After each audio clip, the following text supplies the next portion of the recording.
We are about to spend the next hour together, and for me, sharing is really important. So for this reason, I would like to reserve the last 15 minutes to your question and comments. So feel free to use the chat, to use the question feature in order to forward us all your thoughts during the presentation. We'll try during this talk to understand how to cope with digital transformation and with the tremendous change we are living amid coronavirus. And we will try to understand how to use question and design thinking in order to cope with the process of transformation. So let's start together the journey, and let me just give some few words about my profile. I play with my CV just to say that I don't have a traditional profile. So it's a sort of a mix-up, matching up of background, familiar, culture, but also decision taken. So I have a degree in law, but I'm passionate about marketing and comms. So I decided before having my degree to have the master. And once an headhunter defined, and I'm trying to understand if it was a positive or a negative nuance, define my profile pretty original. So just to say that 20 years ago, it could be considered pretty original, but today this is the new norm.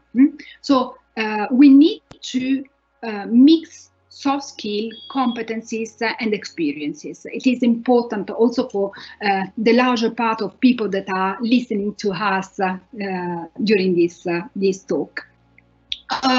As Carlos said, I was a person from a corporate. I was dealing with communication and marketing. In my previous professional life, I was part of a company. About 5 years ago, I decided to embrace something new. And before embracing something new, I have to admit, I would like to have a sort of sabbatical break.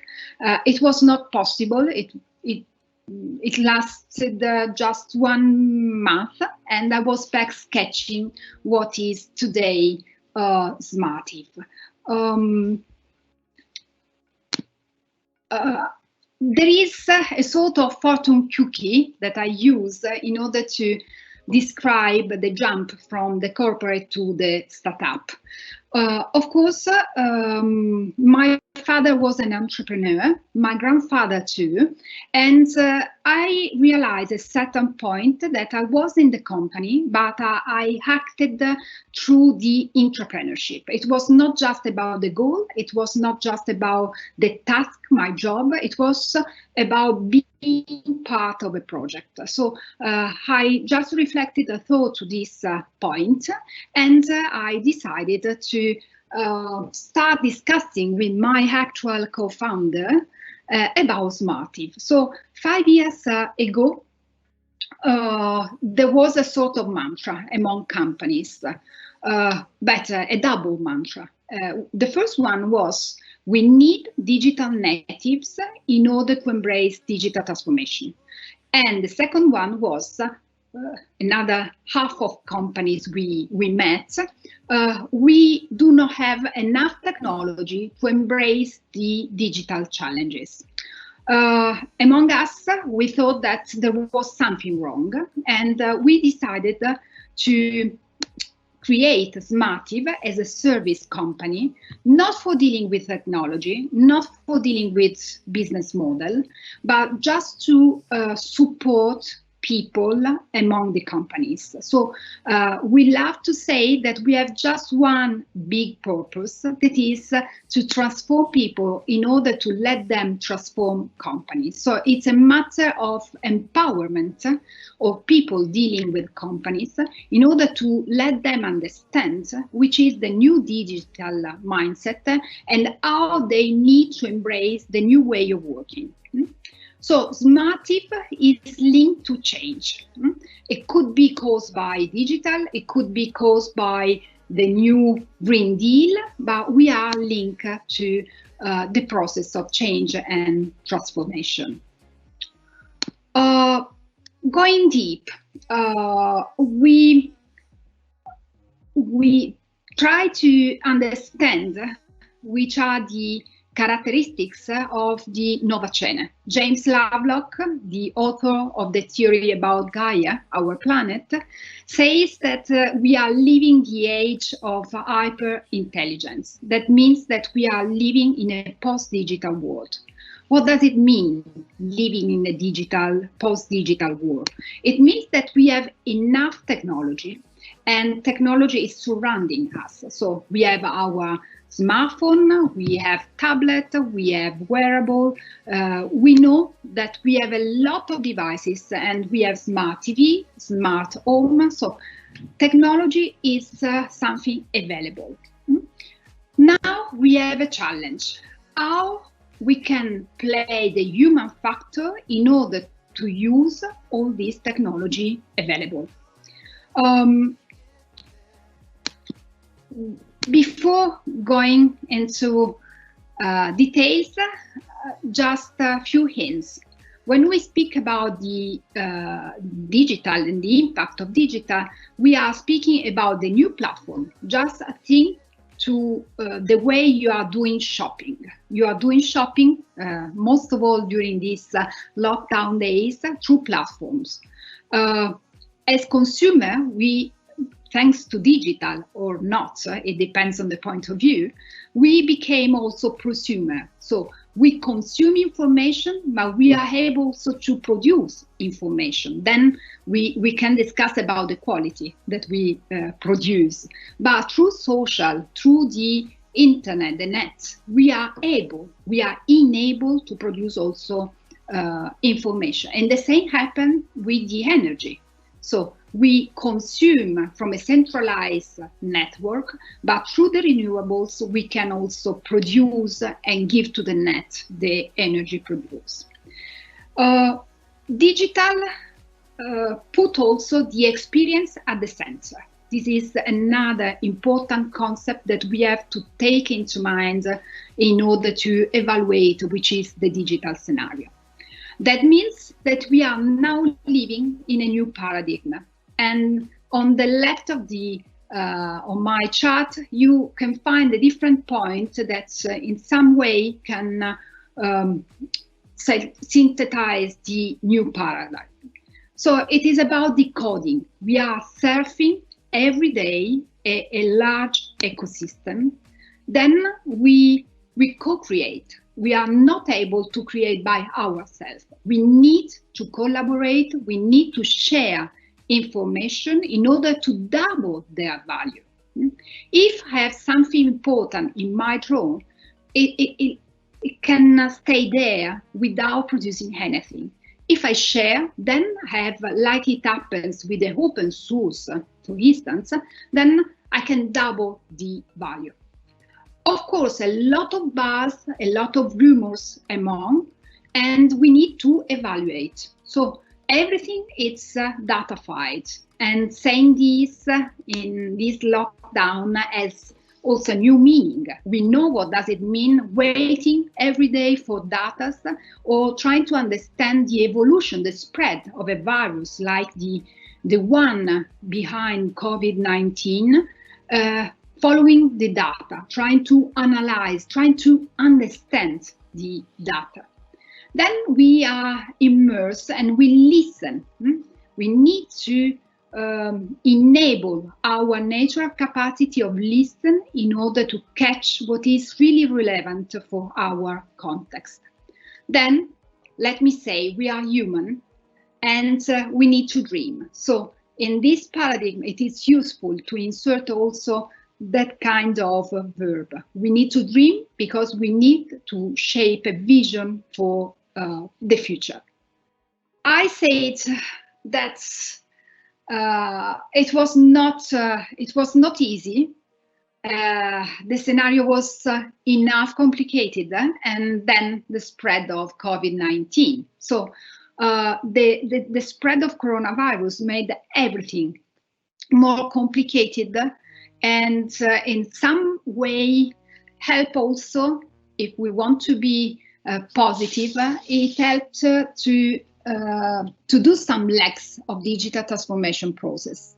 Perhaps you watched a meme that was around the net, how you are dealing with the digital transformation, and one of the reply was COVID-19. So we are speaking about smart working, even if we are doing remote working.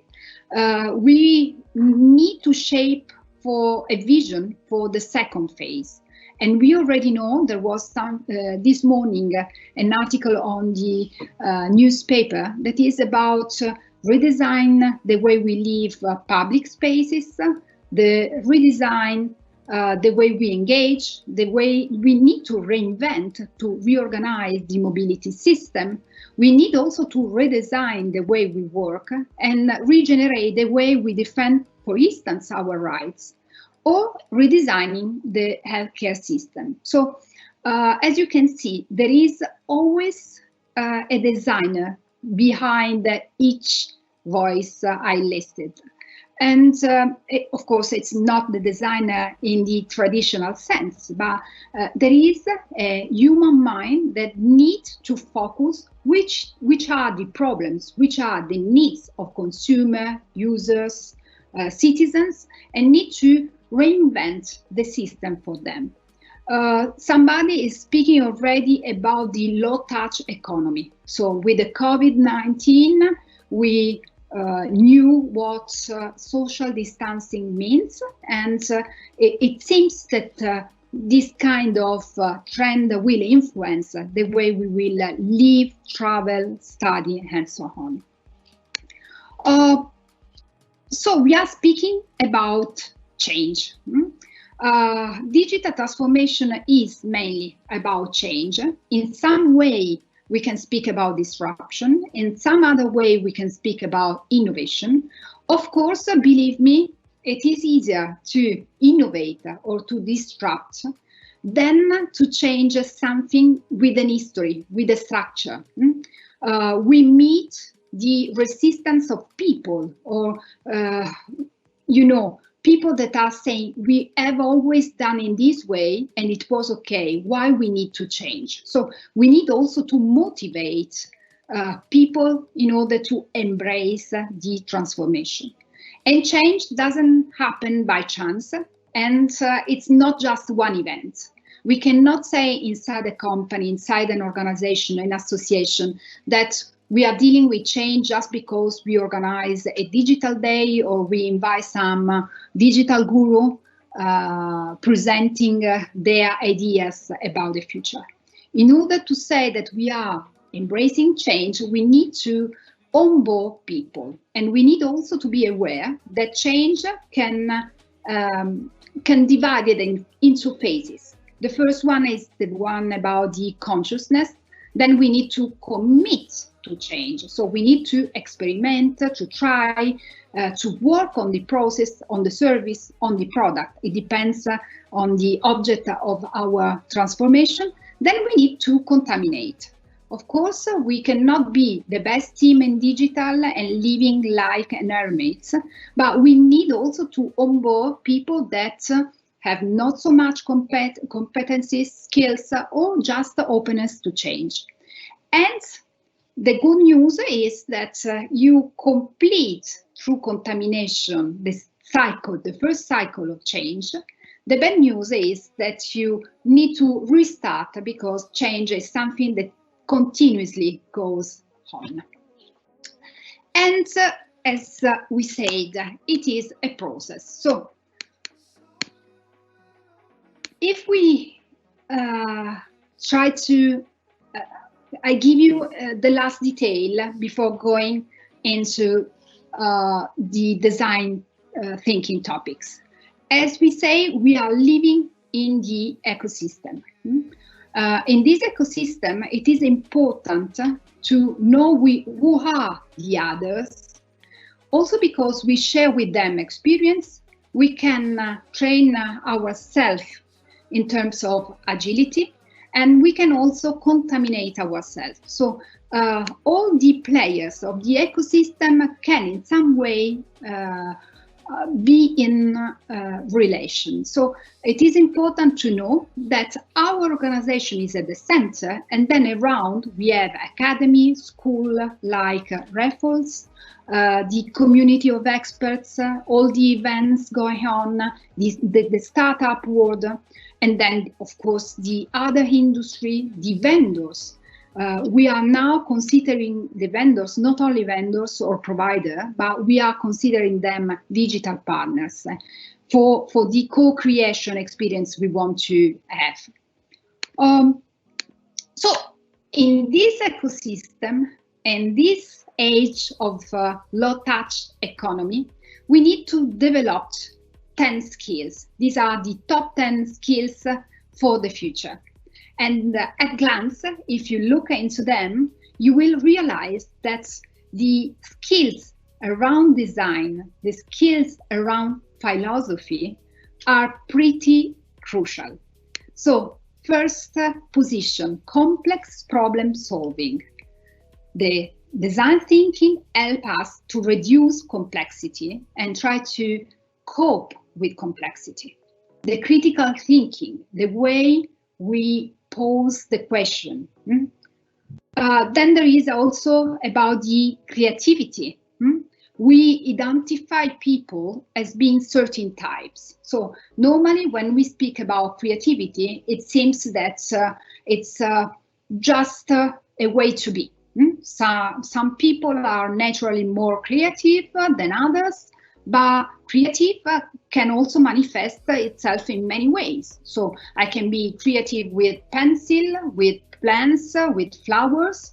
Others can be creative just with stones on the seaside and so on. But when we speak in this case about creativity, we are speaking about something different, something linked to the ideation. So the creativity is the force that we put in order to imagine pieces of future. Then if we go diving into this top 10 list, we find also that there is another crucial skill for the future. It is about the decision making. So all these skills are linked to the methodology, let me say, of design thinking. And of course, if we say that in order to cope with digital transformation, the problem is not about technology, we say that it's just the 10%, and the other 90% is about human factor. So we need to understand who can help us to find solution for the future, and how can we deal with all this change and transformation. So that's the news, the breaking news. In this kind of scenario, we can define ourselves all designer. Of course, more or less. We are all designer not because we sketch things and services, but just because we are all called to solve problems, and we know that designers are fascinated by problems. We are also, and we should in the near future, also to become philosophers. So we need to learn the noble art of questioning. So we need to understand which is the right question in order to reach the right solution. The first question, why? So if you want to approach the design thinking as methodology, as a process, we need to start with this first question. So imagine to be part of a team, and this question helps you in order to think and converge. Everybody starts from a different point, has different idea in order to solve some problems, in order to provide a solution. Through the question why, we converge towards a common position. And then, of course, after the why, the second question that we need is how. We converge about the need, then we need to understand how to shape the solution. And if for the first question we need just our team, for the second question we need to involve resources and partners outside our team. And through this question will lead us also to action. Let's see together something more about the process. So, just giving the first definition. What is design thinking? There is, of course, the usual definition used at Stanford. Design thinking is a process used by designers for solving complex problems with creative solutions. And it could be okay. We can also say that it serves a recipe for whipping up a batch of creativity whenever you are hungry for some fresh ideas.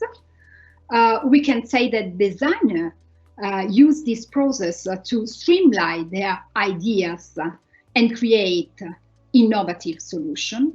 I prefer to say that design thinking, it's like a language, the language of transformation and innovation. And in the next couple of slides, we'll try to understand how to learn the basics of this language in order to start a brand new conversation about the future. So, first of all, we need to be clear. At the center of the design thinking, at the center of a solution, you need to place the need of user, consumers, or citizen. I didn't say I'm a co-founder in Smartive, but I'm also policy advisor for the Councillor here in Milan for participation and open data.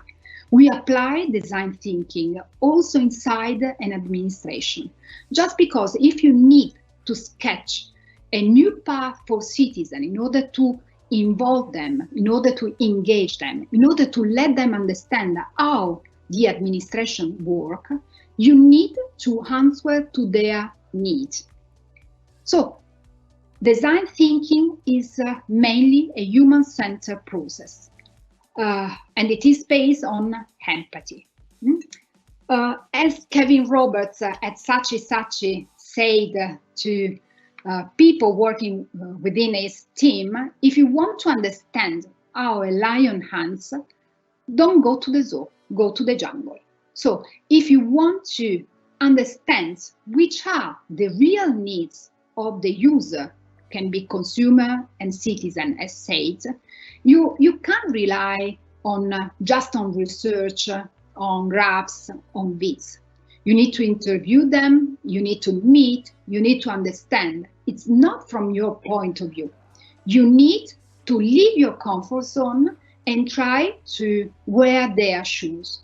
So, in order to face that problem, that person, in that context, in that moment of his life or her life, is facing this and this feeling, trying to overcome this problem and these others. So you need to apply empathy.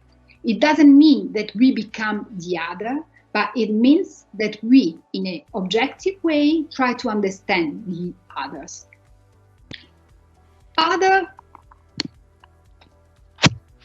About the essential toolbox. I'll try to, while I was preparing this presentation, I'll try to understand how to give you just the essential concepts about design thinking in 1 hour. And I thought that explaining what is, it's enough, but not all.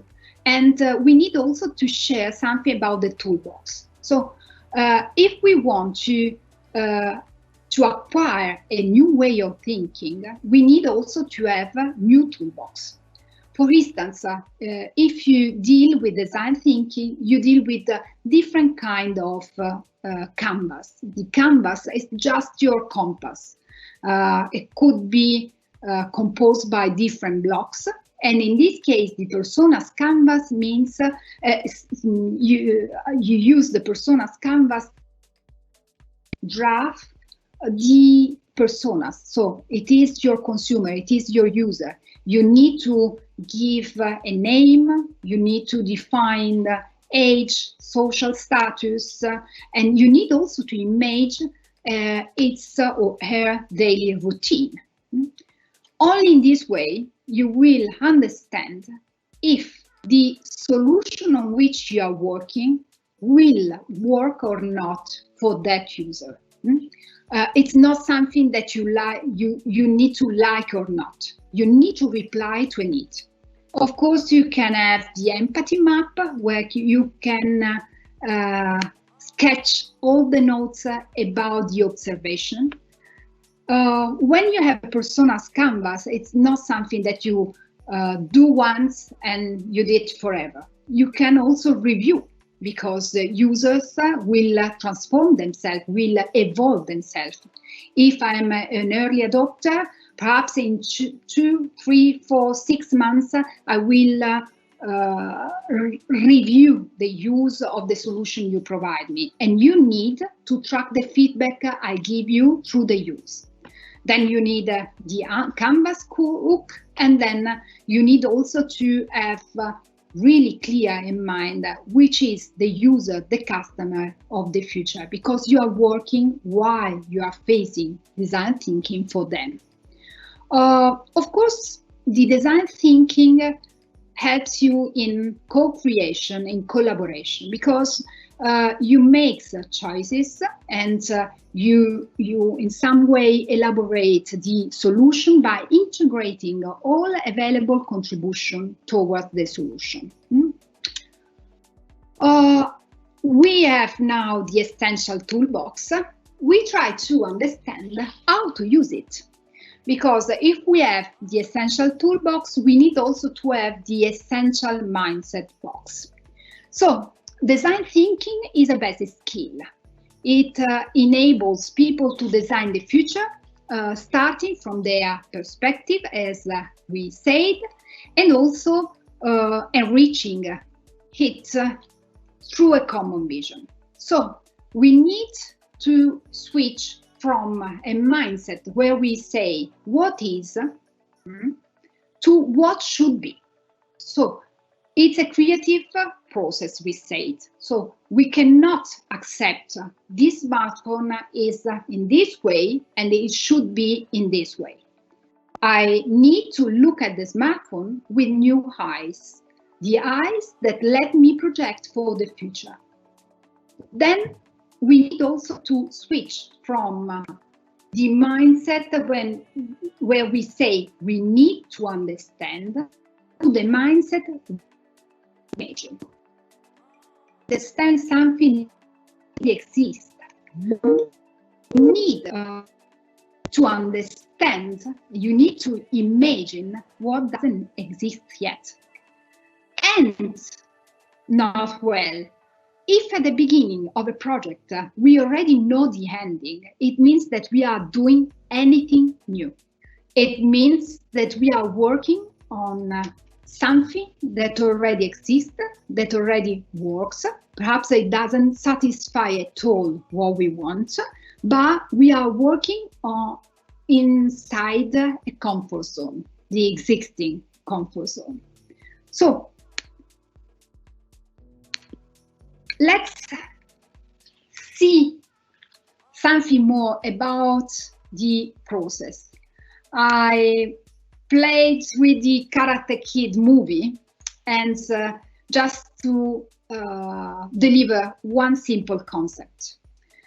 When you speak about design thinking, you are speaking about a process, as we said, but that process is made of microcycle and macro cycle. So, like in Karate Kid, walks on, walks off. And what does it mean microcycle and what does it mean macro cycle? It means that in order to jump from a problem to a solution, we need to cope with the complexity in the middle. And we do it through this kind of process.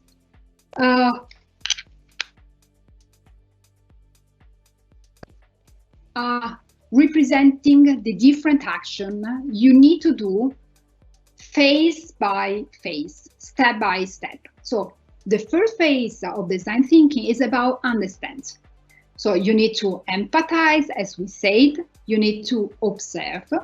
Then you converge and you start with the second question. We say why and how. When you start the second phase, is the phase of exploration. You need to define your idea, so the naked idea, as the startupper called them, and then you need to start with the ideation. Of course, the third phase begins when you ideate your solution in a form of prototype. Of course, let me say, we are speaking about consumer, users, and citizens. And of course, the solution we can provide them, it's not just a product. It could be a new storytelling about the city you live in, could be new prototypes, could be inside an organization, new pilot project in order to test new processes, or any other test. Of course, the prototype is useful because you need to test and you need to also understand and to size how to scale your solution. If you do for the first time this process, you are doing the first micro cycle. But as you can see by the arrows going go and back, the process can be repeated, iterated, or just a small pieces of the single microcycle need to be repeated. And in this case, we speak about the microcycle. So as the change is a process that starts for the first time and then restarts again, also with design thinking, we are living the same kind of dynamics. So microcycle and macro cycle. Of course, it could be funny, but the design thinking has also the fatigue zone. As you can see, it's a matter of diverge and converge. And you can see in the first part of our graphs, the first micro cycle. Then when you reach the prototype and you are ready to scale up, you prepare yourself to face a second micro cycle. And of course, the action of divergence and convergence has to do with the time, because in digital, we need to have a look to the time to market. It is really important. And while you face the design thinking process, you jump from the uncertainty that is linked to creativity to certainty that is linked to innovation. So, first block, we try to make clear the key concept. In order to face a design thinking process, we need to listen with empathy. We need to co-create with our team, but also with the user teams, for instance, the final user teams or other partners of the ecosystem. We need to deliver.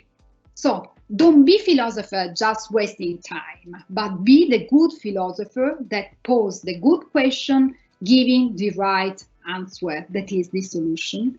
And then you need to prepare yourself to iterate. Don't think that once you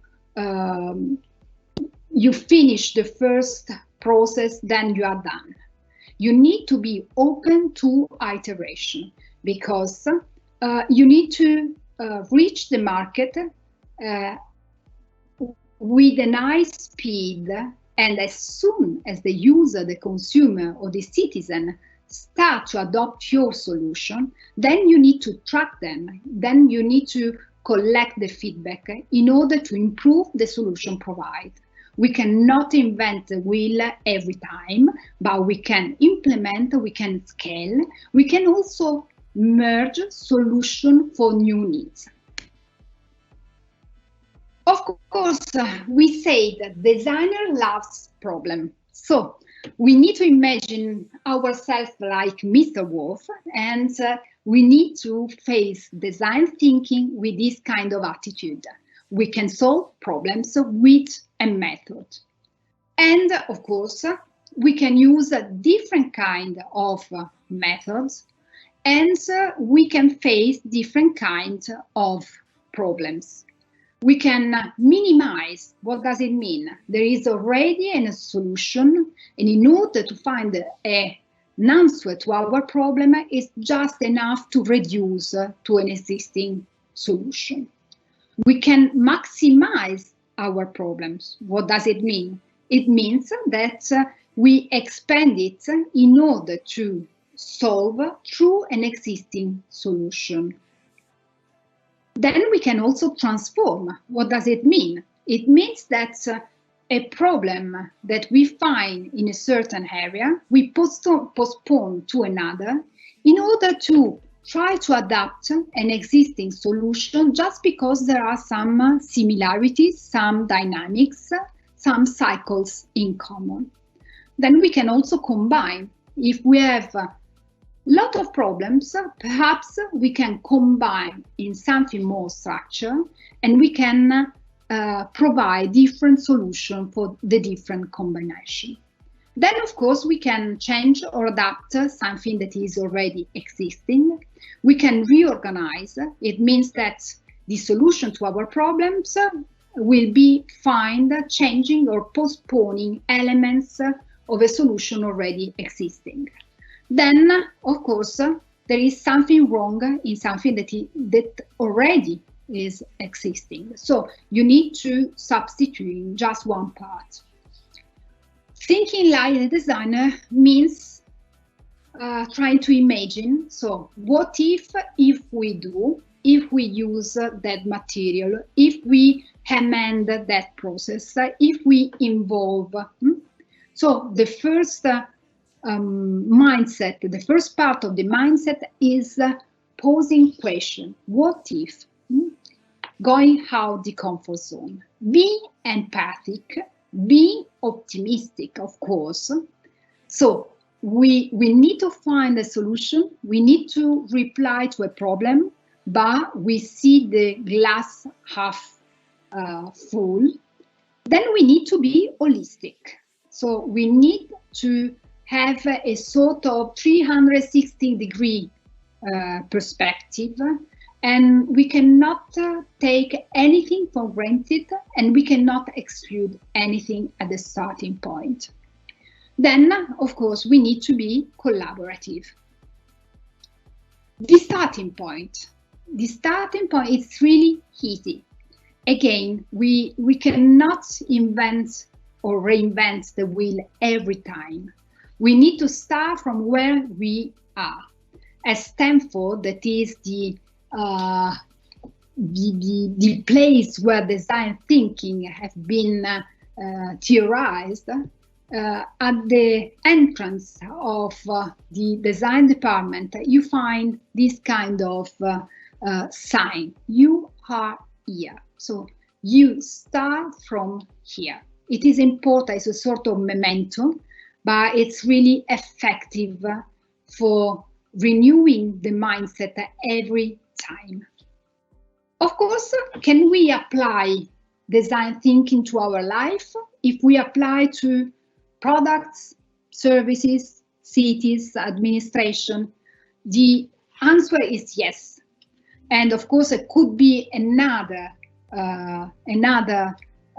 talk. So I'll give you just a spoiler.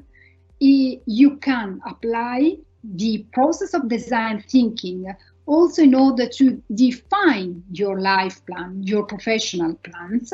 And at the end of the presentation, I prepared for you a reading list, and I inserted one book about the way we can apply design thinking in order to reframe and let me say, also live in a more happy way. Just to remember, it's a sort of reminder, when we start, we say we cannot take anything for granted, and we cannot wear the same pair of glasses we wear normally. So normally we look at the problems and we are in some way affected by the so-called bias to action. So I'm stopped in a problem, I'm stopped with a presentation, I'm stopped with my career, I'm stopped with a new process for my organization, because my mind thinks I should already know where to go. So I do not have the solution. I'm not focusing on the problem, I'm focusing on the lack of the solution. So when we start from where we are, means that we have to reframe the way we speak to ourselves. And we need to rephrase also the bias. You cannot know where you are going if you do know where you are. So it is important to make the research that we show during the first phase of the process of design thinking. Observe, listening, empathize. Which are the takeouts of this talk? I try to prepare this presentation thinking on what kind of contents could you take you back and use at your desk or in any other kind of domain of your life. I'll try to figure out that just a bullet list that could be interesting for you. So every time you need to find a solution, you need to start with a good question and also the good mindset, as we said. Then we need to be aware, and we need also to size the empathy. So we need to focus, and the question is, which are really the user needs, not my needs, not what I like or what I wish, but I need to think to answer to my user, to my consumer. Then I have to put creativity in action to shape the future. So we discover that creativity is not just a way to define a friend, a parent, or other people around us. Creativity is the force that we can use and also train to shape our future and to face the digital transformation. Then we just discover that if we want, we can also apply design thinking to our life. And just about the mindset, we need to learn from mistakes. As we say, during a process of design thinking, we test, we fail, we test again, we prototype, we amend the prototype. We need to learn from mistakes in order to avoid that they become error. So something that we cannot manage anymore. Then we need also to manage the complexity through wits. What does it mean? It's not just a way to play with post-it, other tools for design thinking. It's a way to create the sub-problems. If you have a big problem, then you need to have different pieces and try to learn how to cope with each of these. Then you need also to train your capacity of listening. Otherwise, you cannot be empathic. You need to accept to be contaminated and to contaminate. So if you want to face the transformation, the digital transformation, you need to embrace change. It means that you need to embrace, to open yourself to change, but also to radical collaboration. Now, I hope, I'm in time, and I hope that the previous slides give you some hints for comments and questions. So I know that some questions already arrived. And the first one is, thank you very much for your thoughts. I was wondering if you could give a concrete idea on how design will look like in 2030. Oh, I'm not a futurist, so frankly speaking, I'm not able to give you an idea about design in 2030, but I'm sure that it will be human-centered, and in 2030 we will be able to use technology in order to obtain a sort of augmented solution. So I don't know if I reply to the question, but I think it's around and about the way we will be able to use technology, and also the way we can combine technology with ethics. I don't know if there is, this was the first one. I don't know if there is any other question. No, not for the moment.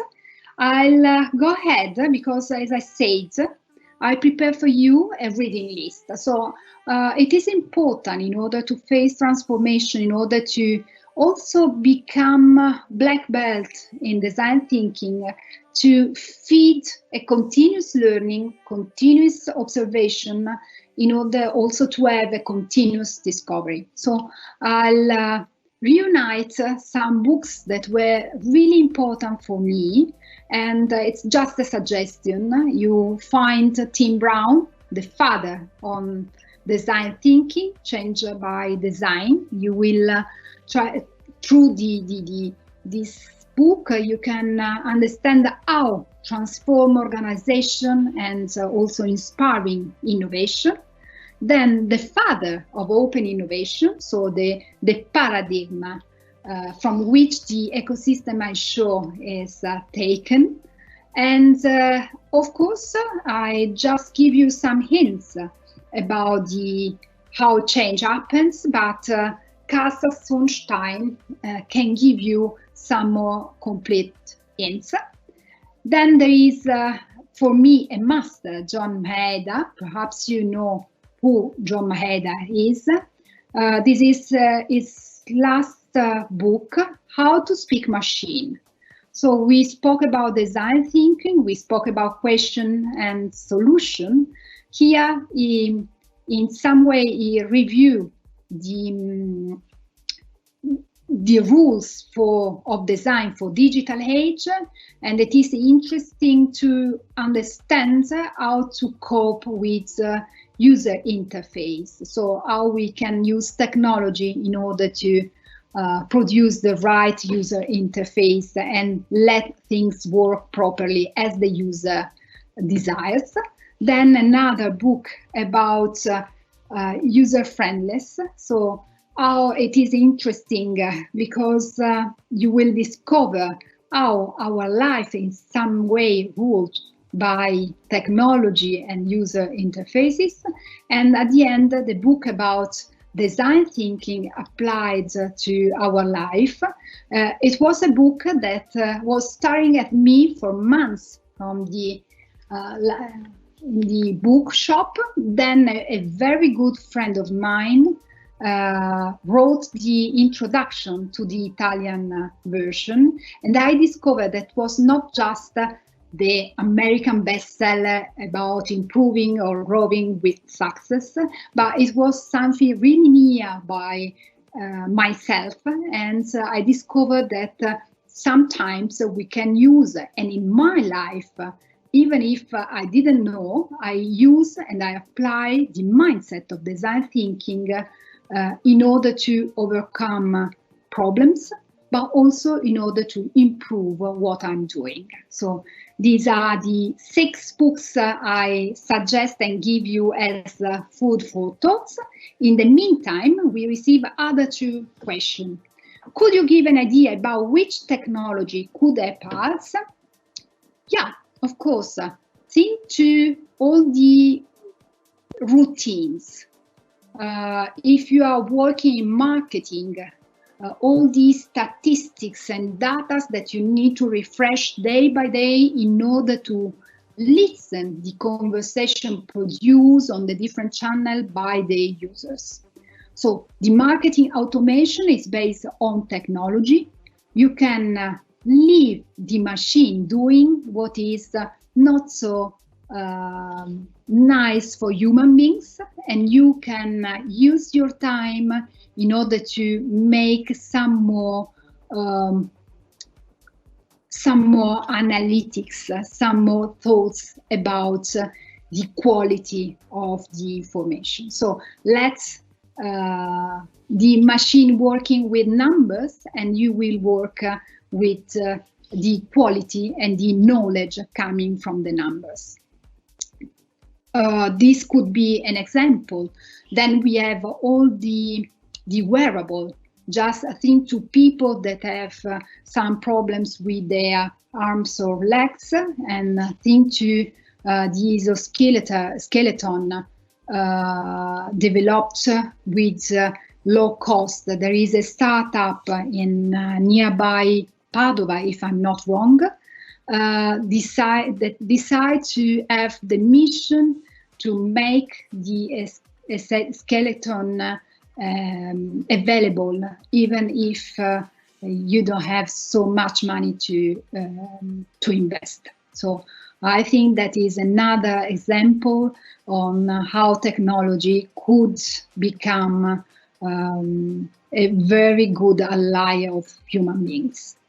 Then another question, could you tell us where we would learn about the ethics? Big question. About the ethics, you can start following Luciano Floridi, Italian professor working in Oxford at the Turing Institute. You can find a lot in his books, and at the same time, at the end of the books, you can also rely on the linkography, on the indication. Of course, it could be just a start. He is a philosopher. He has a good way to deliver also complex concepts. And I think that if you want to start understanding the link through technology, society, and ethics, it could be a good start. I think this was the last question. So I'll start to say thank you for your time. Thank you for your attention. Of course, if you want to keep in touch, feel free to reach me on the different social media. Here, when you meet a startup, when you meet an organization, it's not just a one man or woman show. It's a matter of team. As we say, radical collaboration could be possible if you have a magic team like the one that I have the lucky to have in Smartive.